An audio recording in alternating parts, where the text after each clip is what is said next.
The Magna Carta, foundation of limited government and individual liberties. Welcome to Medieval Chronicles 1066, Life and Legends. Today, we delve into one of the most significant documents in the history of democracy, the Magna Carta. Join us as we explore its origins, content, and lasting impact on the world. Our journey begins in England in the early 13th century. The country was ruled by King John, a monarch infamous for his heavy taxation and military failures, particularly the loss of the Angevin territories in France, including the crucial region of Normandy in 1204. King John's reign was marked by his constant demands for money to fund his wars. He levied scutage, a tax paid by knights to avoid military service, more frequently and at higher rates than his predecessors. His attempts to reclaim lost territories in France, such as the disastrous campaign leading to the Battle of Bouvines in 1214, ended in failure, further straining his relations with the barons. Fed up with John's tyranny, a group of rebel barons decided to take action. In May 1215, under the leadership of Robert Fitzwalter, they formally renounced their fealty to the king, demanding a charter to limit his powers and safeguard their rights. They captured London, forcing King John into negotiations. On June 15, 1215, at Runnymede, a meadow beside the River Thames, King John met with the rebel barons. Under considerable pressure, he agreed to their demands, and the Magna Carta was sealed. But what exactly did this charter entail? The Magna Carta, or Great Charter, contained 63 clauses addressing various grievances. Some of the most significant clauses included: Clause 1, the Church shall be free from royal interference. Clause 12, no scutage or aid, taxes, shall be imposed without the common council of the realm. Clause 39, no free man shall be seized or imprisoned except by the lawful judgment of his peers, or by the law of the land. Clause 40, to no one will we sell, to no one deny or delay right or justice. These clauses aim to protect the rights of the barons and, by extension, the common people, from the king's arbitrary rule. It established the principle that the king was subject to the law, a revolutionary idea at the time. Clause 39, in particular, laid the groundwork for what we now know as the right to a fair trial. Initially, the Magna Carta did not bring peace. King John sought the Pope's support, and in August 1215, Pope Innocent III annulled the charter, declaring it illegal and unjust. This act of defiance led to the First Barons' War, a civil war between the king and the rebel barons. However, after John's death in October 1216, his 9-year-old son Henry III ascended to the throne, and his regents reissued the Magna Carta to secure loyalty and peace. Henry III's regents reissued the Magna Carta in 1216 and again in 1217, with some modifications. The 1217 reissue included a separate document, the Charter of the Forest, which addressed common people's rights to use royal forests. The Magna Carta was issued once more in 1225, this time with the full consent of Henry III upon reaching adulthood. This version, granted in exchange for a tax to support the king, became the definitive text and was frequently referenced in subsequent legal and political matters. The Magna Carta's influence continued to grow throughout the Middle Ages. In 1297, during the reign of Edward I, the Magna Carta was confirmed and entered into the official statutes of the realm.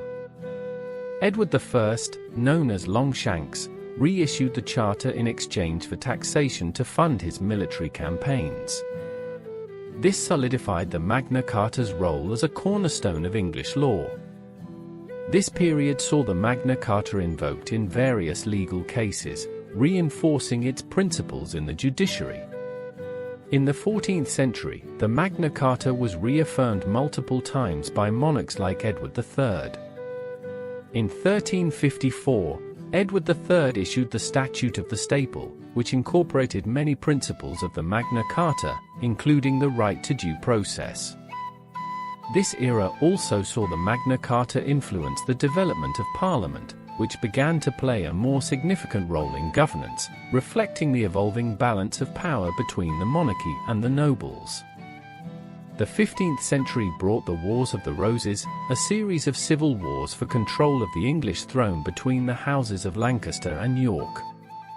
Amidst the chaos, the principles of the Magna Carta continued to resonate. Richard III, despite his notorious reputation, reaffirmed the Magna Carta in an attempt to gain legitimacy and support. The turbulent period underscored the need for a stable and just legal system, a legacy of the Magna Carta's influence. The ascension of the Tudor dynasty in 1485 with Henry VII marked the end of the Wars of the Roses and the beginning of a new era. Henry VII and his son, Henry VIII, strengthened the monarchy, often bypassing traditional feudal obligations. Despite this, the Magna Carta's principles persisted. Under Elizabeth I, the Magna Carta was invoked to challenge royal prerogative, particularly in cases of imprisonment without trial. The Magna Carta remained a symbol of resistance against absolute authority. The early 17th century saw the Stuart monarchs, James I and Charles I, ascend to the throne. James I's belief in the divine right of kings brought him into conflict with Parliament, which increasingly cited the Magna Carta to limit royal authority. Sir Edward Coke, a prominent jurist, used the Magna Carta in his legal arguments to assert the supremacy of the law over the king.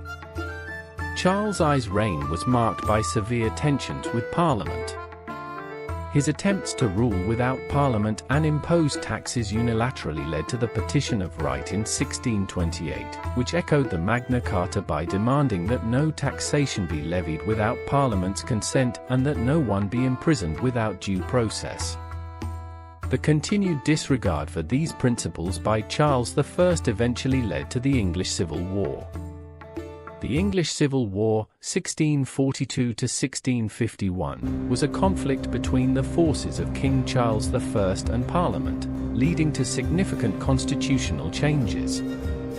The Magna Carta's influence was evident as Parliament sought to curb the king's powers.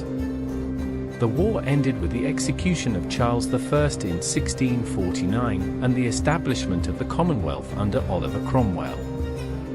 Cromwell, though a champion of parliamentary sovereignty, eventually dissolved Parliament and ruled as Lord Protector, highlighting the complex relationship between authority and liberty. The Magna Carta's principles continued to serve as a touchstone for those advocating for a balance of power and the rule of law. The restoration of the monarchy in 1660 brought Charles II to the throne, and with it, a reaffirmation of the principles laid out in the Magna Carta. The subsequent development of the Habeas Corpus Act in 1679, which strengthened the right to a fair trial and protection against unlawful detention, further enshrined the Magna Carta's legacy. The Magna Carta's principles continued to influence legal and political developments. In the 17th century, Sir Edward Coke's interpretation of the Magna Carta laid the groundwork for the Petition of Right and later the Habeas Corpus Act.